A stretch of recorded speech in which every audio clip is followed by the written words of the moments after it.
Class 10 Science Chapter Acids, Bases and Salts. Part 3. तुमने कभी notice किया है कि जब ओवर ईटिंग के बाद पेट में एसिडिटी होती है तो एक चम्मच बेकिंग सोडा इंस्टेंटली उसे कैसे ठीक कर देता है, या फिर एक सिंपल सा फायर एक्सटिंग्विशर अचानक आग को मैजिकली कैसे बुझा देता है? ऐसा क्यों होता है? आज हम अपनी डेली लाइफ में छुपी इस प्योर लॉजिकल केमिस्ट्री को डिकोड करेंगे। इमेजिन करो कल तुम किसी पार्टी में थे और तुमने अपना फेवरेट खाना थोड़ा ज़्यादा ही खा लिया। ओवर ईटिंग हो गई। उसके थोड़ी देर बाद पेट में एक अजीब सी बर्निंग सेंसेशन स्टार्ट हो जाती है, एसिडिटी। ये एक ऐसी रिलेटेबल डेली प्रॉब्लम है जो हम सबने फेस की है, लेकिन इसका सोल्यूशन कोई मैजिक नहीं है। ये सिंपल केमिस्ट्री है जो एग्जैक्टली हमारी आंखों के सामने हो रही है। चलो देखते हैं ये एक्चुअली कैसे काम करता है। Section 1, metal carbonates and acids. इस लॉजिक को समझने के लिए हम एक फिक्स्ड पैटर्न देखते हैं। जब भी हम किसी मेटल कार्बोनेट या मेटल हाइड्रोजन कार्बोनेट को एसिड के साथ रिएक्ट कराते हैं तो एक सेट रूल फॉलो होता है।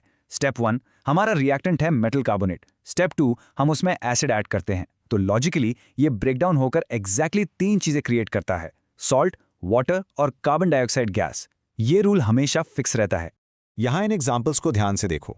पहले हमने लिया सोडियम कार्बोनेट यानी Na2CO3 और उसमें हाइड्रोक्लोरिक एसिड यानी HCl ऐड किया। रिजल्ट क्या मिला?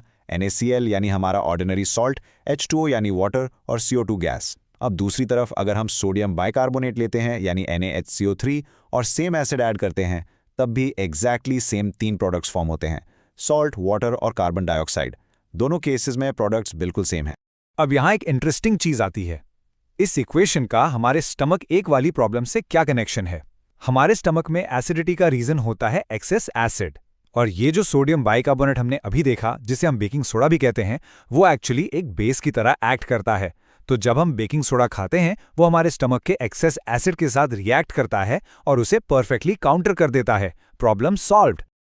और सुनो, इस रिएक्शन में जो कार्बन डाइऑक्साइड गैस निकल रही है ना, उसका एक और अमेजिंग रियल लाइफ यूज है।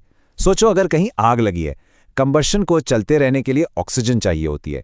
जब एक फायर एक्सटिंग्विशर काम करता है तो उसमें से यही कार्बन डाइऑक्साइड गैस निकलती है। इमेजिन करो CO2 गैस एक इनविजिबल ब्लैंकेट की तरह आग को कवर कर लेती है। ये ब्लैंकेट ऑक्सीजन की सप्लाई को कंप्लीटली कट ऑफ कर देता है। बिना ऑक्सीजन के आग इंस्टेंटली बुझ जाती है। कहाँ स्टमक एसिडिटी और कहाँ बर्निंग फायर, बट केमिस्ट्री का सेम फंडा दोनों जगह काम आ रहा है। Section 2, the lime water test.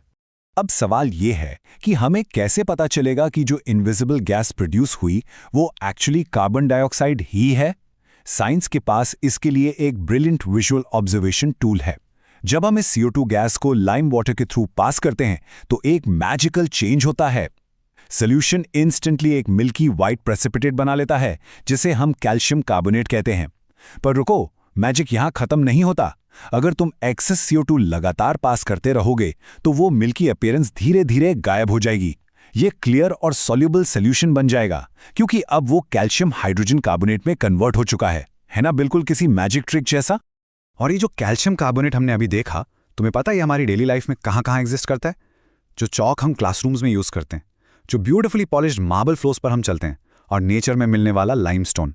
ये सब विजुअली कितने अलग लगते हैं, राइट? लेकिन केमिकली ये सब सिंपली कैल्शियम कार्बोनेट के अलग अलग फिजिकल फॉर्म्स हैं। ये सब एक ही चीज से बने हैं।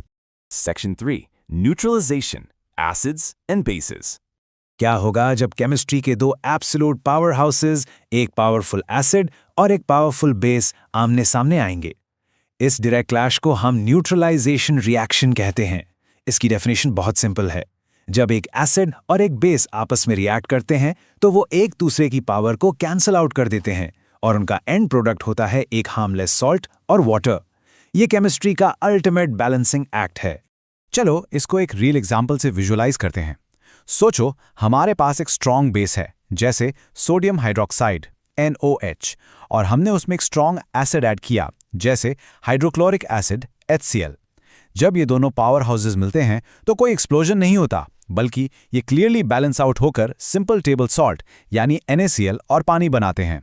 दो हाईली रिएक्टिव केमिकल्स मिलकर एग्जैक्टली वही नमक बना रहे हैं जो हम रोज अपने खाने में यूज करते हैं। Section 4, the pink color experiment. Acid is invisible, neutralization process को हम अपनी आंखों से देख सकते हैं? बिल्कुल।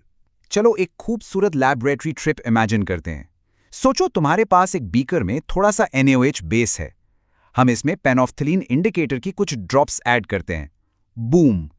एकदम से पूरा सोल्यूशन एक ब्यूटीफुल ब्राइट पिंक कलर में टर्न हो जाता है। फेनॉफ्थलीन बेस के टच में आते ही पिंक हो जाता है। अब ध्यान से इमेजिन करो, हम उस ब्राइट पिंक सोल्यूशन में धीरे धीरे HCl एसिड के ड्रॉप्स ऐड करना स्टार्ट करते हैं। जैसे ही एसिड सोल्यूशन में जाता है, वो पिंक कलर एकदम से गायब होने लगता है और सोल्यूशन वापस कंप्लीटली क्लियर हो जाता है। सोचो, और यहां थोड़ा पॉज लेकर खुद से पूछो, इसका रीजन क्या हो सकता है? वो ब्राइट पिंक कलर अचानक से कहां गायब हो गया? तुमने अभी अभी इसका लॉजिक सीखा है। Yes, exactly. इसका रीजन है कंप्लीट न्यूट्रलाइजेशन।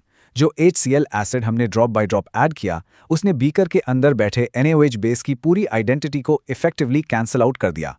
जब वहां बेस बचा ही नहीं, तो इंडिकेटर को पिंक रखने वाली प्रॉपर्टी भी खत्म हो गई।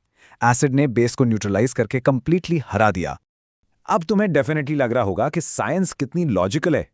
देखा तुमने, चाहे किचन का बेकिंग सोडा हो, क्लासरूम की चौक हो या पिंक कलर का अचानक क्लियर हो जाना, हर चीज के पीछे एक परफेक्ट लॉजिकल केमिस्ट्री है।